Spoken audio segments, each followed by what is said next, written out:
Hello, and welcome to the Precision Lab series on designing electromagnetic compatible PC board layouts.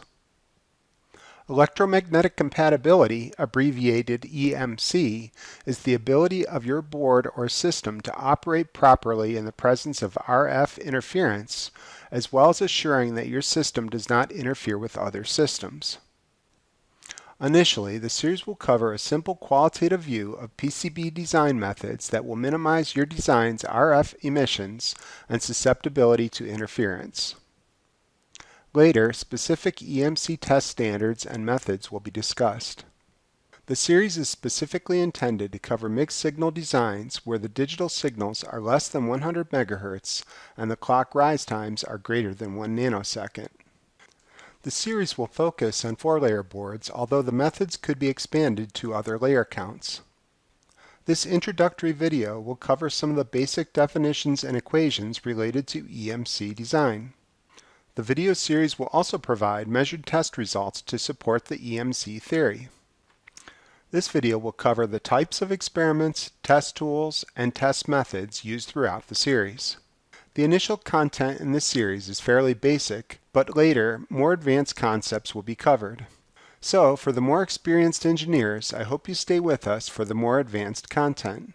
Without further delay, let's get started. Here are some basic definitions for electromagnetic compliance. In some cases, a circuit that's designed to operate at low frequency can emit high frequency RF signals. Frequently, this can happen because of poor printed circuit board design techniques.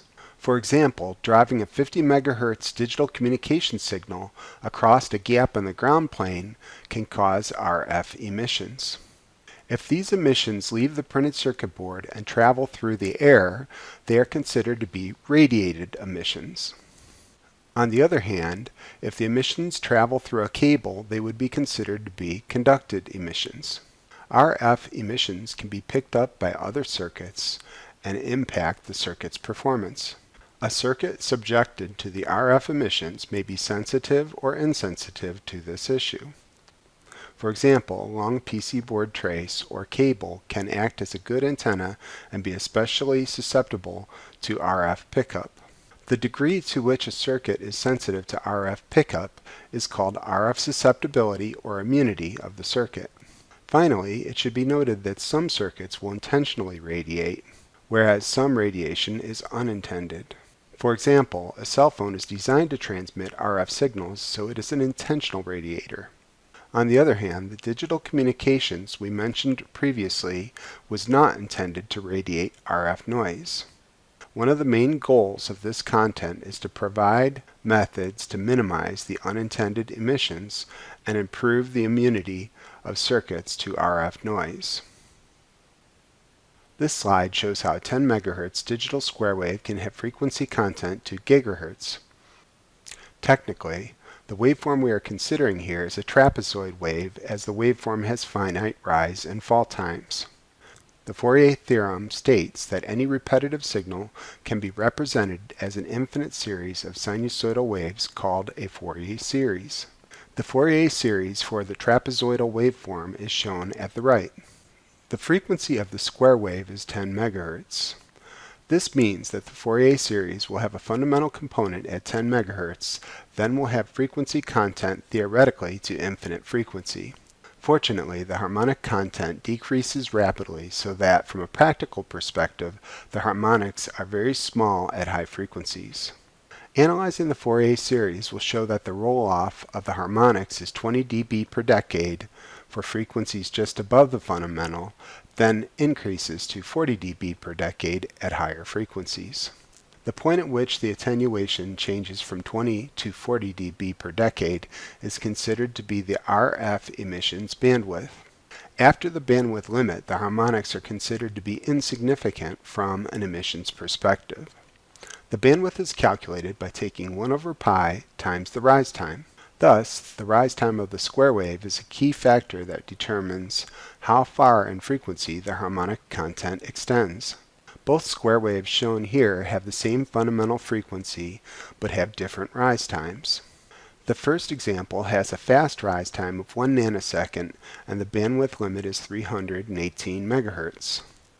The second has a slower rise time of 5 nanoseconds, and its bandwidth limit is 64 MHz.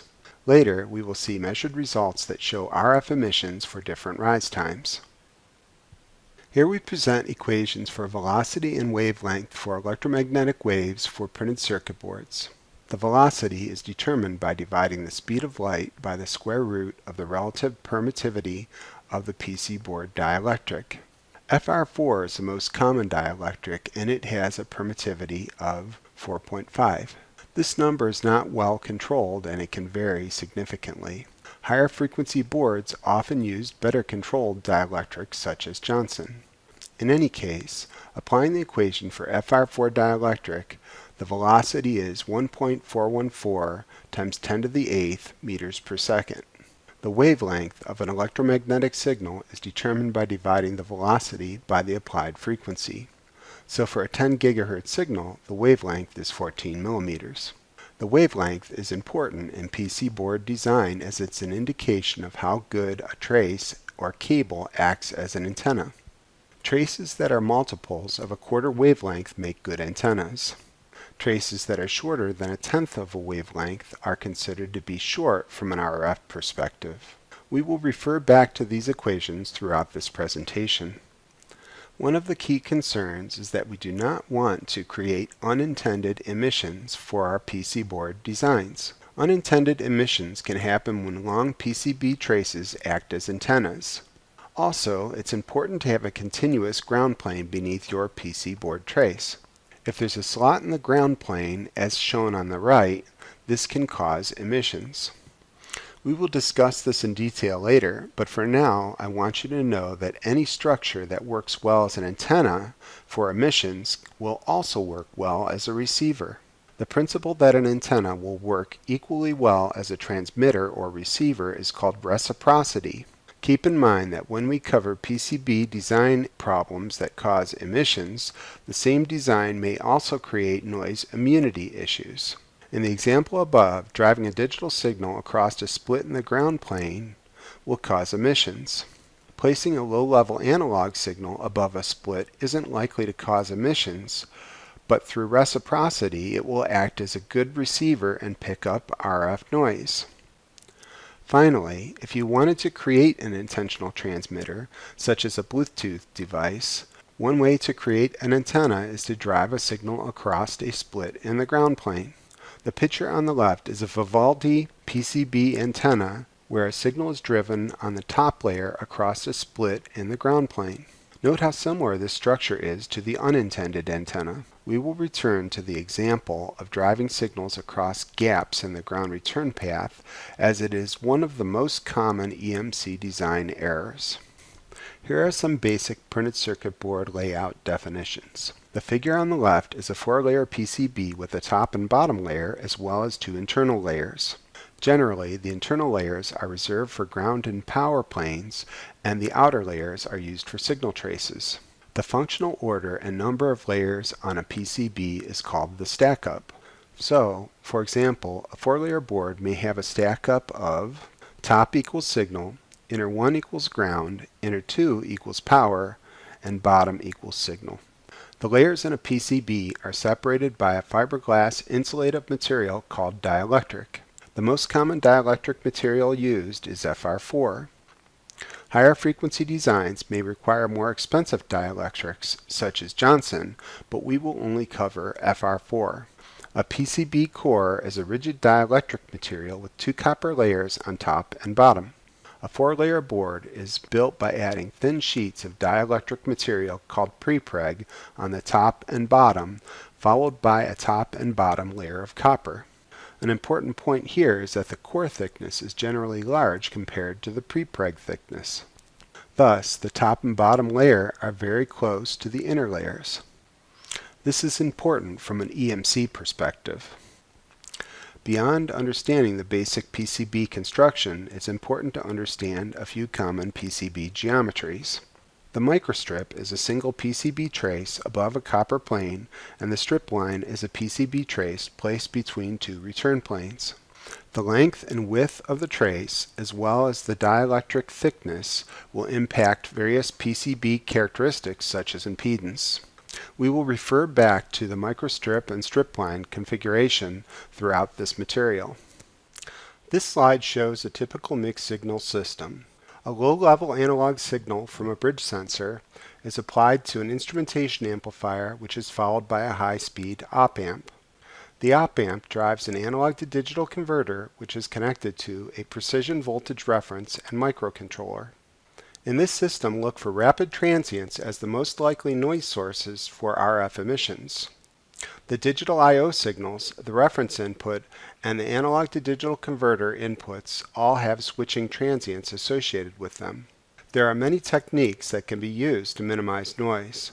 For example, taking care to make sure that the ground return path is continuous is very important.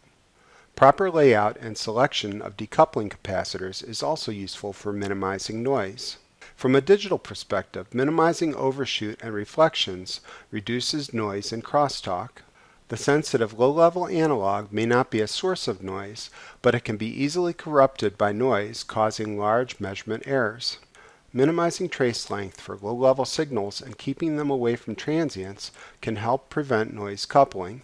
Using differential lines and proper filtering can also reduce the impact of noise on analog devices.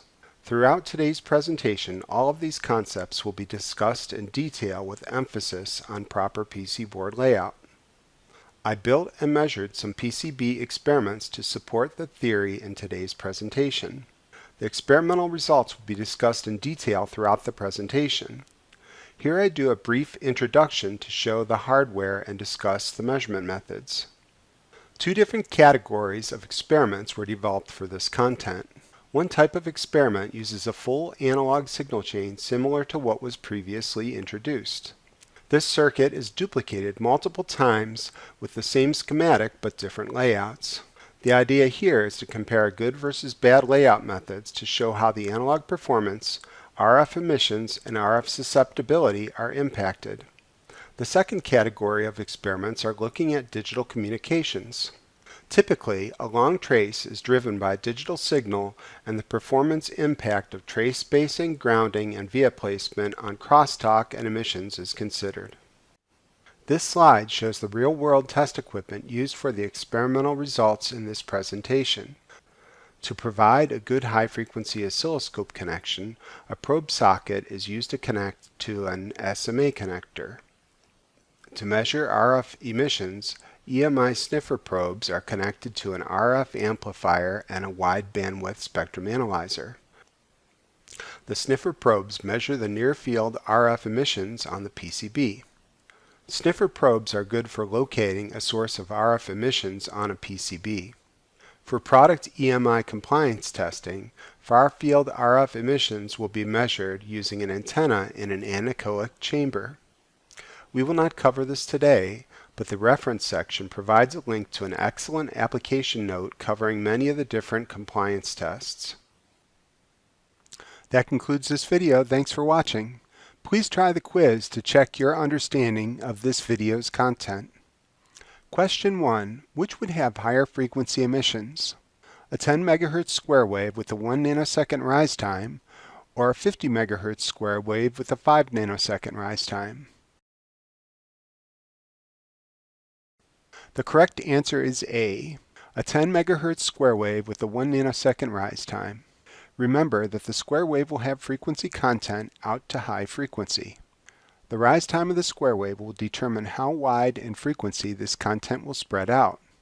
The equation 1 over pi times the rise time can be used to estimate the upper frequency limit of the square wave. Question 2.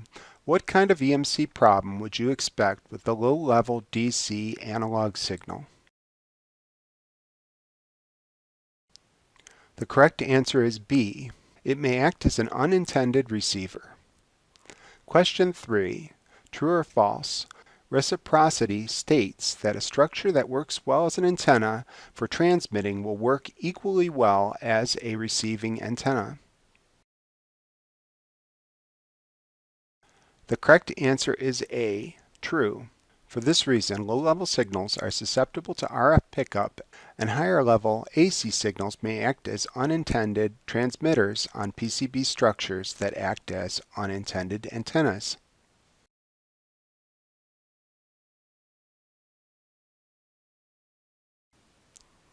Question 4. What is the wavelength for a 100 MHz frequency on an FR4 PCB? The correct answer is C, 1,414 millimeters.